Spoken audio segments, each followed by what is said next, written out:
অবশেষে জামিন পেলেন শতদ্রু দত্ত। সোমবার বিধাননগর আদালতে ৫,০০০ টাকার দুটি সিকিউরিটি বন্ডের ভিত্তিতে তাকে জামিন দেওয়া হয়েছে। এছাড়া রাজ্য ছেড়ে যেতে পারবেন না তিনি। এর আগে দুবার শতদ্রুর জামিন খারিজ হয়েছিল।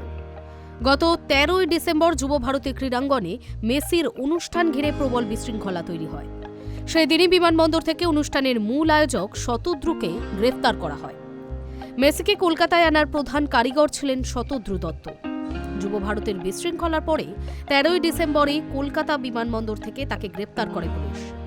তখন ১৪ দিনের পুলিশি হেফাজতে পাঠানো হয় শতদ্রুকে।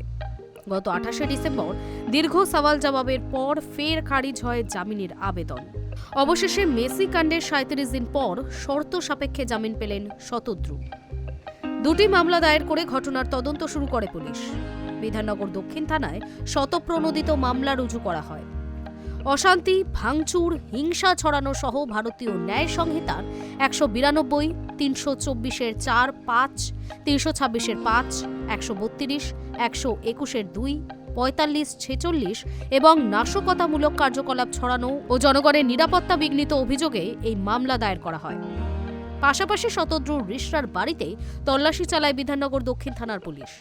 তল্লাশির পরই ব্যাংক ও নানা লেনদেন সংক্রান্ত হিসাব খতিয়ে দেখেন সিটের আধিকারিকরা। তারপরই শতদ্রুর ২২ কোটি টাকা বাজেয়াপ্ত করা হয়। এর আগে সরকারি আইনজীবী জানিয়েছিলেন, টিকিট বিক্রি এবং সরকারি সম্পত্তি ধ্বংসের পরিমাণ মিলিয়ে দেখলে ২৩ কোটি টাকা দুর্নীতির অভিযোগ রয়েছে শতদ্রুর বিরুদ্ধে। ইতিমধ্যেই দুটি ব্যাংক অ্যাকাউন্ট ফ্রিজ করা হয়েছে।